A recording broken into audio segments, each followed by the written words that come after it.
عبداللہ بن عمر اور عبیداللہ بن عمر بصرہ سے گزر رہے تھے ایک جنگ سے واپسی پر، تو حاکم بصرہ نے آپ کو کچھ پیسے دیے کہ یہ مال غنیمت میں جا کے جمع کروا دینا،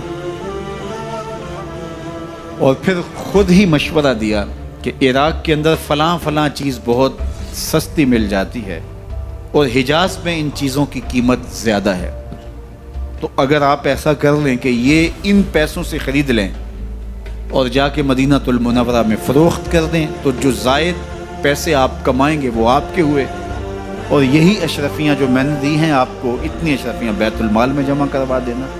تم نے محنت کی ہوگی، تجارت کی ہوگی، تو جتنے بچیں گے وہ آپ کے ہوں گے۔ تو انہوں نے کہا بہت اچھا، وہاں سے مال خرید لیا، مدینہ المنورہ میں آ کے بیچ دیا۔ جتنی اشرفیاں انہوں نے وہاں سے دی تھی بیت المال کے لیے، اتنی بیت المال میں جمع کروا دی۔ حضرت عمر رضی اللہ تعالیٰ عنہ کو پتہ چلا، بیٹوں کو بلایا، کہا کہ سنا ہے تم نے کوئی کمائی کی ہے؟ کہا جی ہم نے تو تجارت کی اور جو مال لیا تھا اتنا مال بیت المال میں جمع کروایا ہے۔ کہا تم بیت المال کے پیسوں پر کمائی کی ہے، وہ پیسے بھی تمہیں بیت المال میں جمع کروانے پڑیں گے۔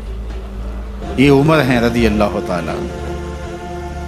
رومی شہنشاہ کی بیوی سلام بھیجتی ہے حضرت عمر رضی اللہ تعالیٰ عنہ کی اہلیہ کو، تو وہ 1 دینار ادھار لے کر کے اس کا عطر خریدتی ہیں اور شیشیوں میں ڈال کر کے ان کو بھیجتی ہیں کہ چلو ایک رواداری کا اچھا ثبوت فراہم کیا جائے۔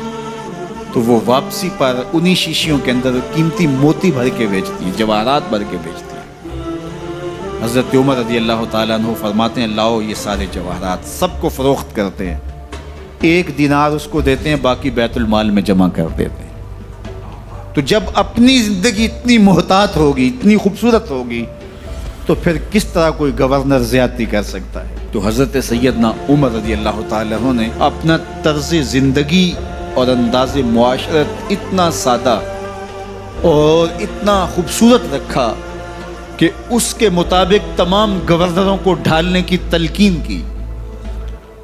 آپ جب بھی کسی شخص کو بطور گورنر اس کا تعین کرتے تو اس کو یہ نصیحتیں کرتے، ایک ترکی گھوڑے پہ سوار نہیں ہوں گے، باریک کپڑا نہیں پہنیں گے، اور انچھنے آٹے کی روٹی کھائیں گے، مکان کا دروازہ نہیں لگائیں گے، کوئی حاجب نہیں رکھیں گے، چوکیدار نہیں رکھیں گے، بواب نہیں رکھیں گے، جو تمہارے تک پہنچنا چاہے ڈائریکٹ پہنچ جائے۔ اللہ اکبر۔ اور پھر جب کسی کو متعین کیا جاتا اس کی جائیدادیں لکھ لی جاتی کہ اس کے پاس کتنی جائیداد ہے، وہ حساب اپنے پاس رکھتے، اور جب وہ معزول ہوتا یا اس کا وقت ختم ہوتا تو آپ دیکھتے کہ اب اس کے پاس جائیداد کتنی ہے۔ اگر وہ جو پہلے آپ نے اپنے پاس ریکارڈ رکھا ہوتا اس سے جائیداد اس کی زیادہ ہوتی تو حضرت عمر بقیہ جائیداد بیت المال میں جمع کرتے۔ اللہ اکبر۔ اور یہ کیسے تھا؟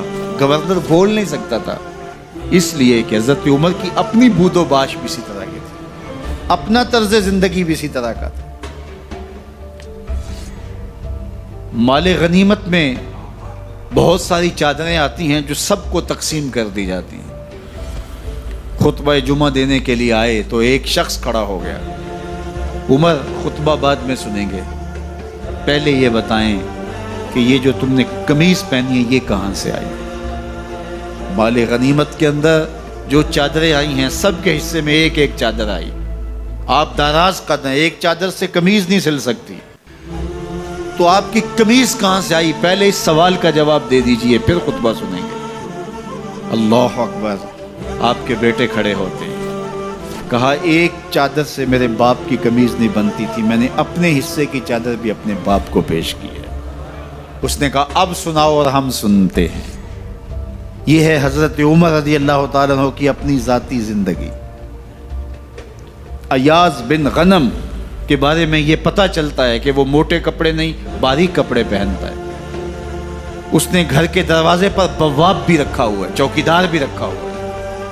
تو حضرت عمر رضی اللہ تعالیٰ عنہ محمد بن مسلمہ کو بھیجتے ہیں، محمد بن مسلمہ جاتے ہیں اور جا کے تحقیق کرتے ہیں تو ایسا ہی پاتے ہیں، تو ان کو وہیں گرفتار کر کے لے آتے ہیں اور حضرت عمر کے دربار میں پیش کیا جاتا ہے. چھڑی اس کے ہاتھ میں دے کر فرماتے ہیں جاؤ تم بکریاں چرایا کرو, تم گورنری کے لائق نہیں ہو. ایک گورنر کو بکریاں چرانے پہ لگا دیتے ہیں اس لیے کہ تم نے ان اصولوں سے, ان ضابطوں سے انحراف کیا ہے جو ایک سلطنت کے ذمہ دار کے لیے لازم اور ضروری ہیں. دور موجود کے حکمرانوں کو, چاہے وہ عرب کے حکمران ہوں چاہے وہ عجم کے حکمران ہوں, اگر وہ اسلام کا نام لیتے ہیں تو انہیں اپنے اعمال کا جائزہ لینا ہوگا کہ ہم کھڑے کہاں.